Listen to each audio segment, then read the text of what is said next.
Maman, regarde ça. C'est quoi ce truc-là? Le château d'eau? Oui, le truc comme tu dis.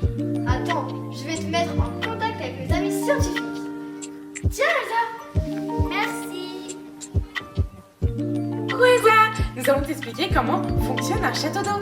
Tout d'abord, c'est quoi un château d'eau? Un château d'eau, c'est une construction destinée à stocker l'eau potable. Elle est placée en général sur un sommet géographique pour permettre de distribuer l'eau sous pression afin qu'il se situe au-dessus du plus haut des robinets à servir. Mais c'est quoi la pression? Continue. La pression, nous allons réaliser une petite expérience.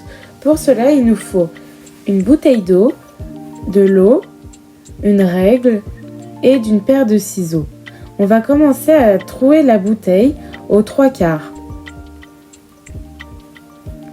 Puis, on va la reboucher avec du scotch.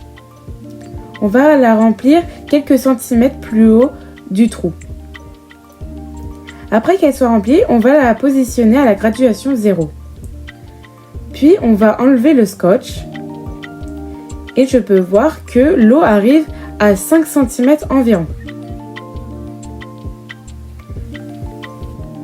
Maintenant, nous avons rempli la bouteille à ras-bord. Et nous allons enlever le scotch. Je peux voir que l'eau arrive à 18 cm environ. Regarde cette magnifique maquette, Elsa. Elle nous montre que les châteaux d'eau distribuent l'eau qu'ils contiennent avec les tuyaux jusqu'aux maisons. La plupart du temps, les châteaux d'eau sont placés sur des collines pour que l'eau puisse aller plus vite et donc avec plus de pression comme nous l'avons vu précédemment.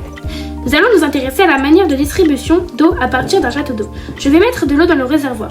Regarde bien, l'eau se distribue très bien dans les maisons. Les robinets sont remplis et ont suffisamment de pression.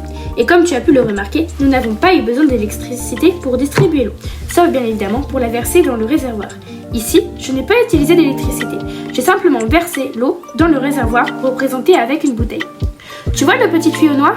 Il représente les moteurs qui montent l'eau jusqu'au réservoir. Voilà pour la maquette. Ah, je comprends. Mais pourquoi utiliser un château d'eau et pas un courant d'eau traditionnel? Ah, regarde encore. Les châteaux d'eau ont effectivement la même source que le transport d'eau de réservoirs traditionnels. L'eau est d'abord pompée dans ces réservoirs naturels pour être acheminée vers les usines de traitement de l'eau.